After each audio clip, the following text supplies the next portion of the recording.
Hello everyone, my name is Habib and the topic of my presentation is golden ratio methods to solve variational inequality problems. The outline of my presentation includes introduction, main results and numerical results. The variational inequality problem defined as an inequality where we have to find x star inside the convex set such that we have a of x star y minus x star greater than equal to 0 for all y inside C. The objective of my paper includes the study of two monotone operators. One is monotone and the second one is strongly monotone operators. The monotone operators are bigger class than strongly monotone operators. The first method to solve strongly monotone operators uh, uh, introduced in 1966, which involve one projection on a convex set, uh, uh, and alpha is a step size which is bounded by inside 0 and 2 lambda over L square, and L is a Lipschitz constant, and lambda is a strongly monotonicity constant of the operator A.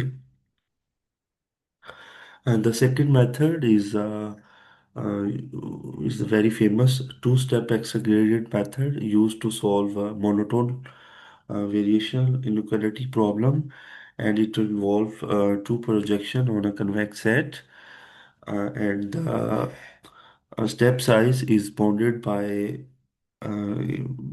between 0 and 1 over L, and L is the Lipschitz constant of the operator A.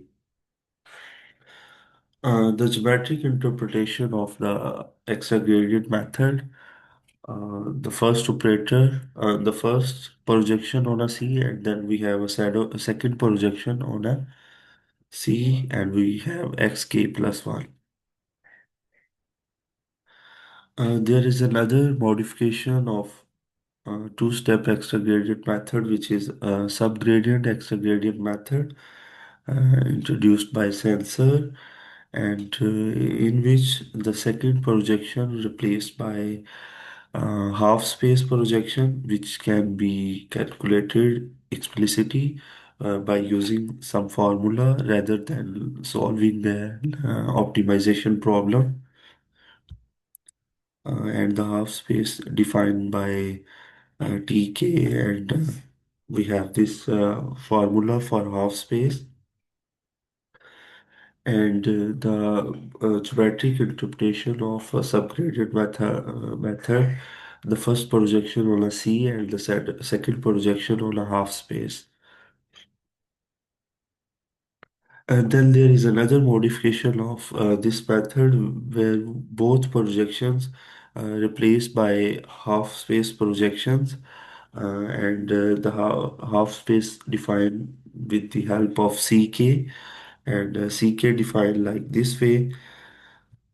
Here we use a convex set as a hyperplane, or the idea is that we need to find such x as we need to define a convex function such that x belong to S, that c of x less than equal to 0 for all x. But the problem is the convergence is not clear and it's puzzling, and there is an open question proposed by Sensor to study the convergence of this method more efficiently. There is a recent result in 2019.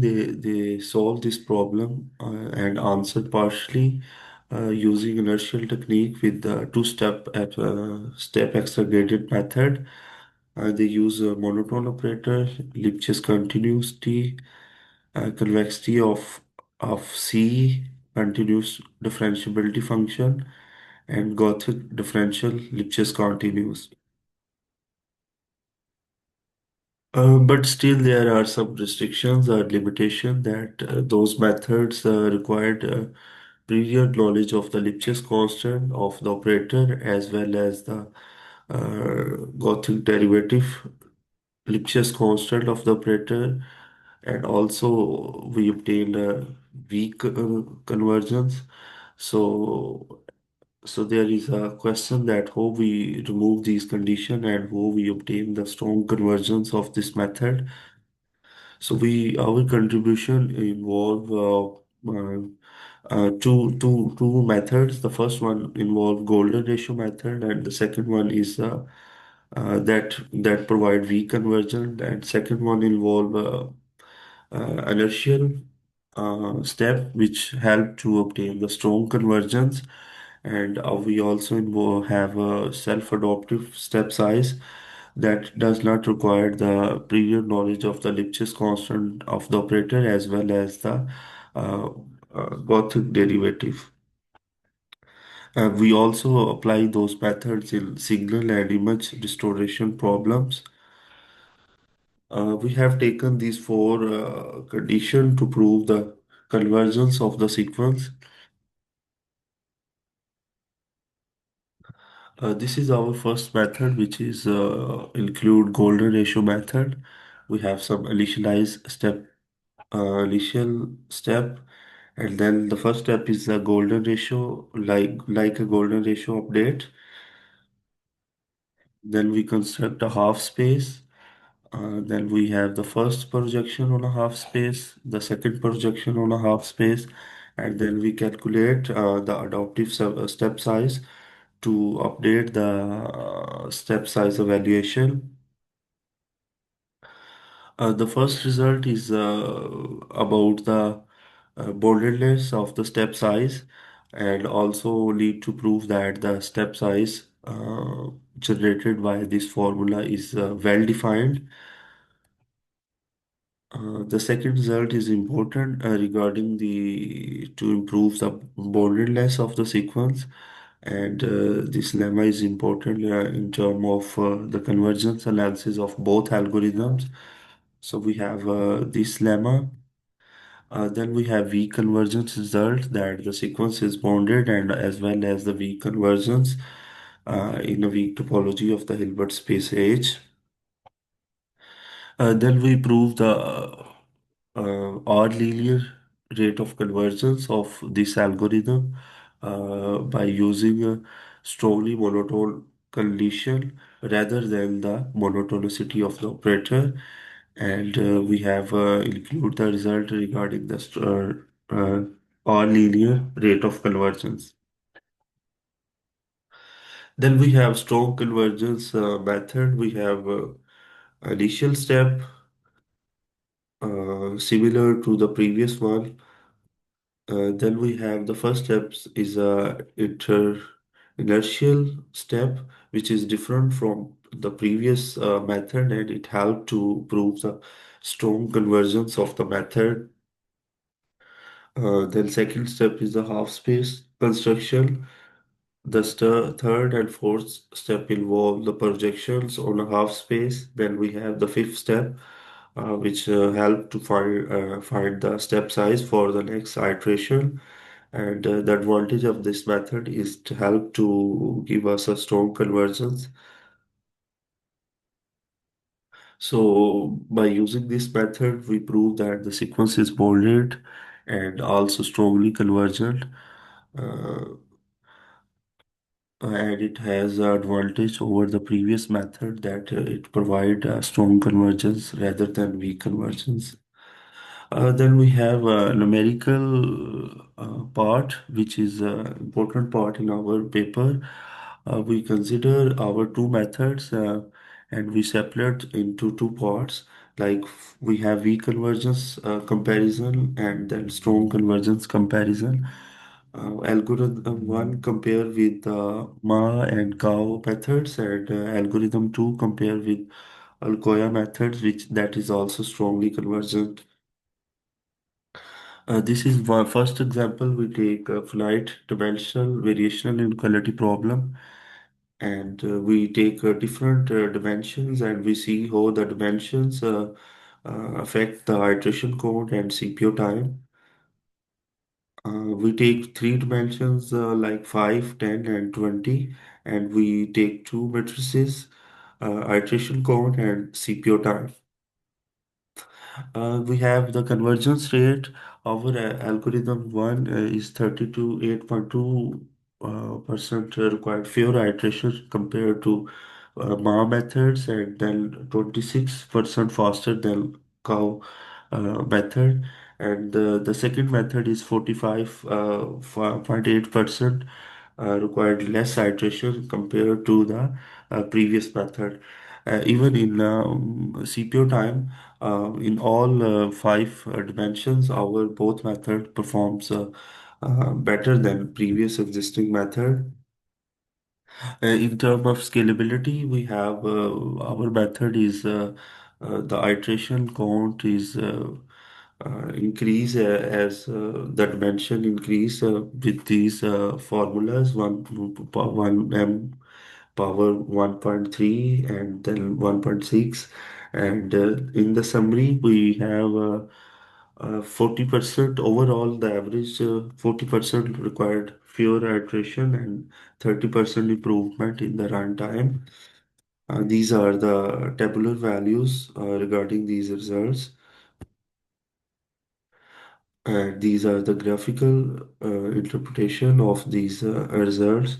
This is for the first method, and this is for the second method. Then we have the second problem. We choose to image restoration problem, and the model for this is defined like this way, and we convert this optimization model as a variational inequality problem, and then we calculate the performance matrix is a signal to noise ratio, which is the by using this formula, and then we use initialization for vector 1 and 0. For the performance, we blur the image by using two methods. First one is a motion blur, and then second one is a Gaussian blur. And for each case, we perform image restoration and measure the SN improvement and compare with the previous methods. In the motion blur case, we take the image 493 by 5 by 7, and we take these setting for motion blur and in MATLAB. And in the Gaussian blur, we have taken this setting to blur the image. This is the computational for the first method. And the SMR evaluation for each method.